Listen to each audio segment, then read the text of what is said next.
Have you checked the price of your allergy medication lately? Maybe you've noticed that the same bottle you bought last year now costs a few dollars more, or maybe a lot more. Or have you tried to upgrade your smartphone, only to find the price tag has jumped and the deals just aren't what they used to be? If your wallet's hurting, you're not alone. Across the country, millions are feeling the pinch every time they check out at the store or pay their bills. It's 2026, and the cost of living feels like a subscription you never signed up for, one where the price only goes up month after month with no end in sight. But this isn't just ordinary inflation. It's the result of a wave of economic policies sold to us as a way to make America strong, competitive, and respected on the world stage.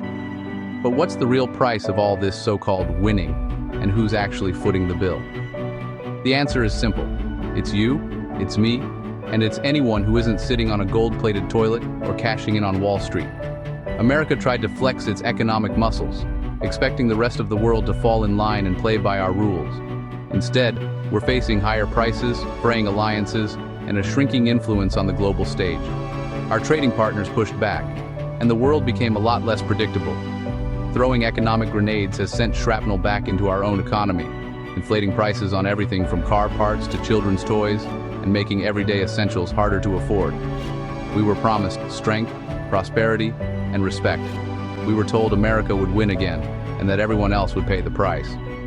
But what we're actually getting is isolation, higher costs, and empty storefronts in towns across the country. This isn't just an abstract problem for economists or politicians.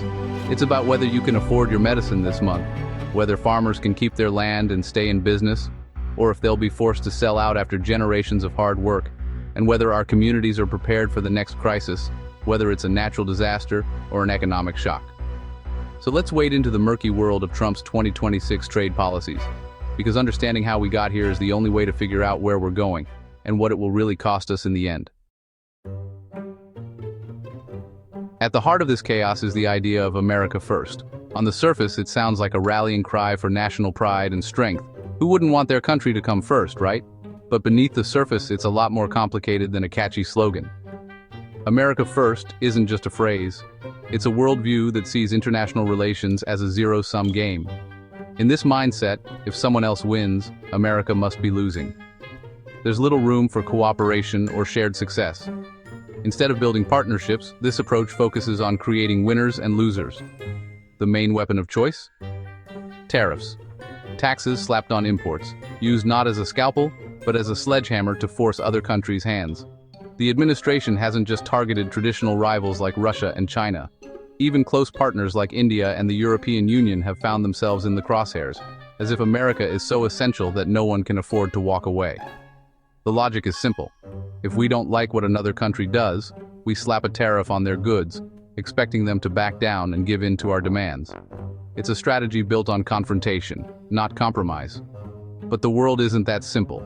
Every country has its own interests, and the global economy is a delicate, interconnected web. Pull too hard on one thread, and the whole system can start to unravel. When we disrupt that balance, the shockwaves don't just hit our rivals, they come back to hurt us too. Factories close, markets tumble, and workers pay the price. Treating allies like adversaries and reducing complex global problems to simple math risks breaking that web entirely. Trust is lost, and relationships fray. Being the loudest voice in the room isn't the same as being persuasive. Shouting demands rarely wins friends or lasting influence. Now, the consequences are rippling back home: instability, uncertainty, and higher costs for all of us. What happens on the world stage doesn't stay there. It hits our wallets, our jobs, and our daily lives. Let's talk about the big one: the threat of a 500% tariff on goods from India and China. This isn't just another headline or a political talking point. It's a move so drastic, it's been called the nuclear option for a reason. Imagine waking up to a world where nearly everything you buy, from electronics to everyday essentials, suddenly costs several times more. That's not a tax, it's economic war, meant to force India and China to stop buying Russian energy. The idea is to use America's buying power as leverage, but the fallout would be immediate and severe, not just for them, but for us too. Imagine, a $10 import from China would cost $60 overnight. That's not just a price hike, it's a shockwave through every household budget. Suddenly, basic goods become luxuries, and families are forced to make tough choices about what they can afford. A $20 bottle of ibuprofen? Now $120. For many, that's the difference between relief and pain, between health and hardship. This isn't just about gadgets or cheap toys. Most of our medicine's core ingredients come from India and China. These countries are the backbone of the global pharmaceutical supply chain, providing the raw materials for countless life-saving drugs. A 500% tariff would trigger a healthcare crisis, skyrocketing drug prices, shortages, and millions unable to afford life-saving meds. Hospitals and pharmacies would scramble to find alternatives, but many would simply run out. Importers can't just absorb these costs. They pass them to you, the consumer. Small businesses would be hit especially hard, forced to raise prices or shut down entirely. It's a reckless gamble with our health, treating the global economy like a video game where real people pay the price.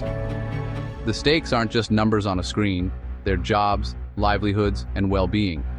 In reality, this would torpedo global trade, spark retaliation, and disrupt everything from manufacturing to pharmacy shelves. Supply chains would seize up, and the ripple effects would be felt worldwide. It sounds tough, but it's a self-inflicted wound, hurting Americans far more than our rivals. The pain would be felt in every aisle, every checkout line, and every home. The threat alone has already rattled markets and supply chains.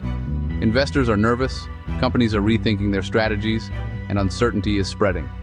This is policy as a blunt instrument, and we're the ones getting hit. The question isn't just whether we can afford it, but whether we're willing to pay the price for this kind of economic warfare. For years, both parties agreed. India is a crucial partner, a democratic counterweight to China. We built military, intelligence, and economic ties to keep the Indo-Pacific free and open.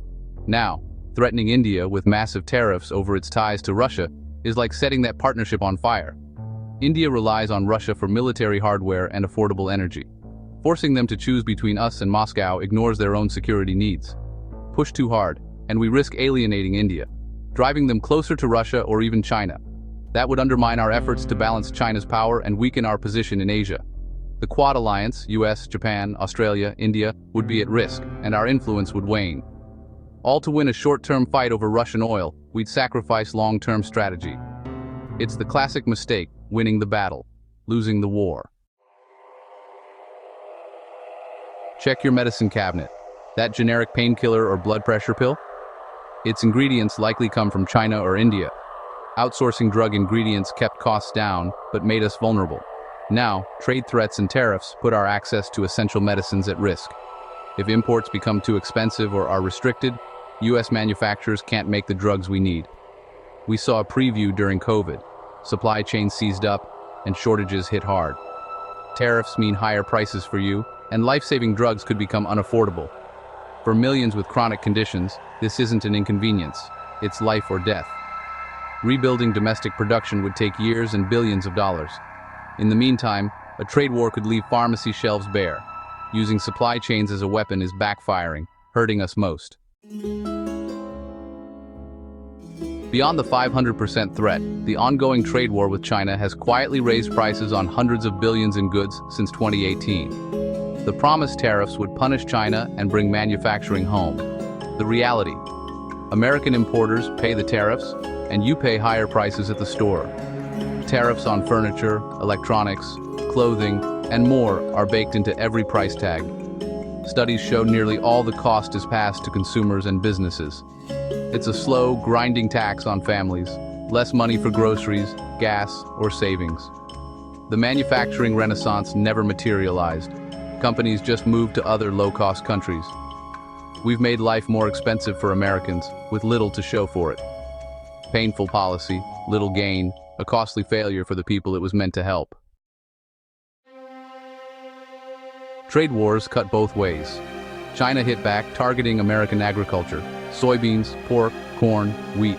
US farmers lost their biggest market overnight. Prices plummeted and bankruptcy loomed. The government tried to soften the blow with bailouts, but that's just taxpayers paying farmers not to sell crops. Lost markets aren't easily regained. Brazil and Argentina stepped in, forging new ties with China. Even if tariffs ended, American farmers would struggle to reclaim their share. Rural communities are hollowed out, jobs lost, and a sense of betrayal lingers. Farmers became collateral damage in a fight they didn't start. China's retaliation shows economic pain can be targeted with precision. The promise was protection, but the reality was devastation for the heartland. In a globalized world, no one is immune from the fallout. America First isn't just about trade, it's about retreating from global cooperation. Leaving or defunding organizations like the World Health Organization during a pandemic is like firing the fire department mid-blaze. The WHO is our early warning for new diseases. Without it, we lose our eyes and ears on global health threats. Cutting funding to groups like the World Food Program may save money short-term, but it fuels instability and conflict abroad. When America steps back, China and Russia step in, rewriting the rules to suit themselves. We're handing over influence in institutions we helped build. Isolation doesn't make us stronger. It makes us more vulnerable and less influential. Global problems need global solutions. Walking away only puts us at risk. Abdication isn't leadership, it's surrendering our seat at the table. In 2026, the promise was strength and prosperity. The reality? Higher prices, medicine shortages, and crumbling alliances. We've picked fights with rivals and partners alike, but the grand tariff gamble hasn't paid off. Farmers lost their biggest market, taxpayers foot the bill, and consumers pay a hidden tax on everything. Our strategic position is weaker, and we're less prepared for global crises. We traded diplomacy for threats, and now we're living with the consequences. In our interconnected world, there's no winning by going it alone. These policies have hurt ordinary Americans more than anyone else. The cost of looking tough is proving far too high. Is the feeling of winning worth the price we all pay every day?